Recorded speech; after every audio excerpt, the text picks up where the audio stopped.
Many people will think self-improvement is unnecessary. However, we need it to thrive in life. Here's the catch. In almost everything in life, we need to learn about how to achieve self-improvement first. We first have to learn and then apply later. Many people will not match these steps for self-improvement. They will stuck with learning instead of applying. After a while, it will turn into a habit and comfort zone. There are two reasons why. The first reason is fear, and the second reason is lack of motivation. The truth is that there is no lack of motivation. Instead, we are distracted and always motivated to do something else. Like I said before, it will turn into a habit of not doing anything in life. Self-realization before self-improvement.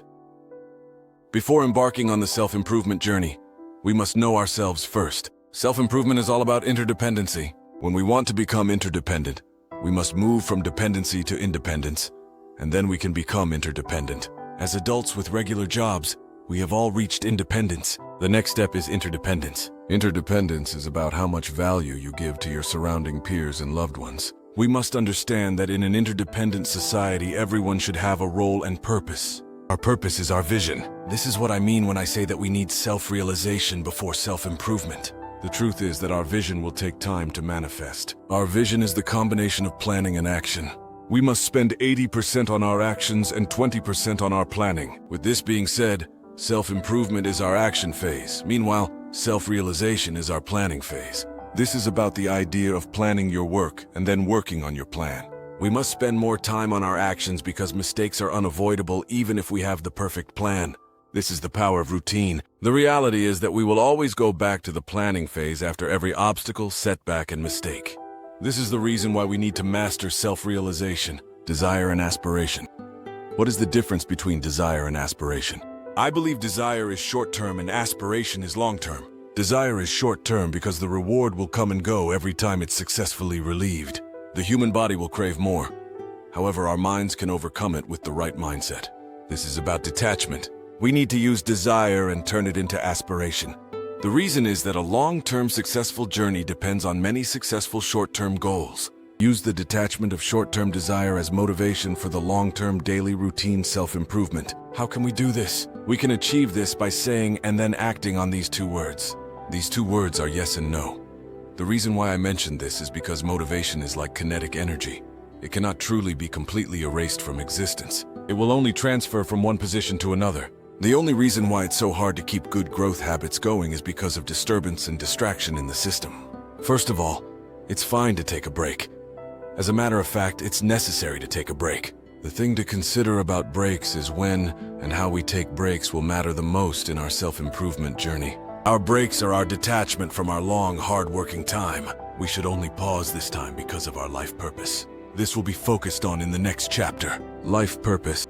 If we want to live happily, we must obtain a life purpose. The truth is that the human mind and body need to be active. We are not meant to sit in one place for hours, days, and months. This can be the reason why so many people hate the desk job of a 9-to-5 regular job. However, the reality is that 9 to 5 is the backbone of the economy. This statement is what many people declare to be true. However, it's not the full truth.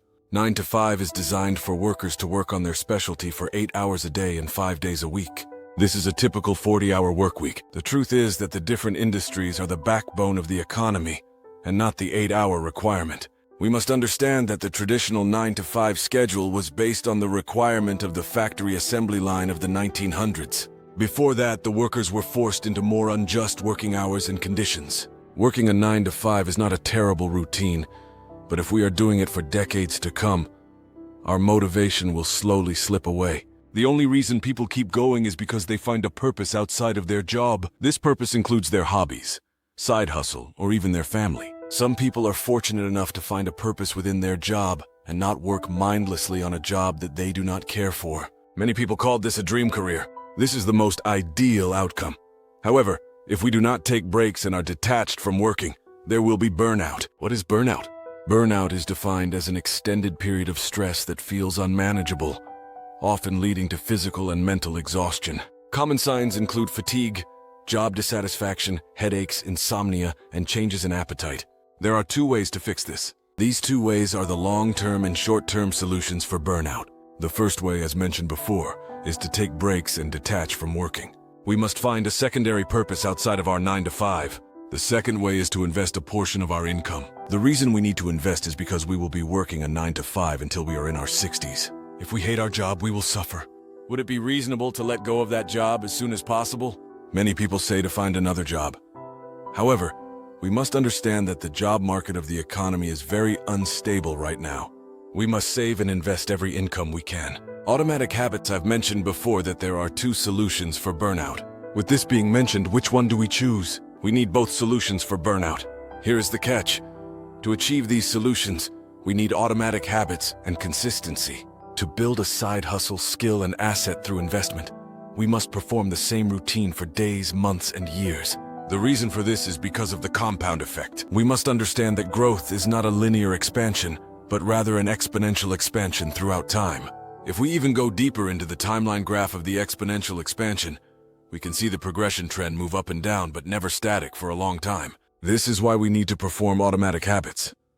However, this is harder than we thought. The reason is distraction and the influence of the environment. This is also the reason why we have a difference between motivation versus discipline. When we are disciplined, we are focused and always grinding. We cannot rely truly on motivation because the human mind will easily be influenced. Once we have a clear and focused mind, we can follow our routines and turn these routines into automatic habits.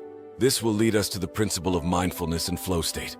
Flow state and meditation. How do automatic habits lead us to mindfulness and flow state? Mindfulness and flow state are two different processes in life. First of all, the flow state is a form of mindfulness.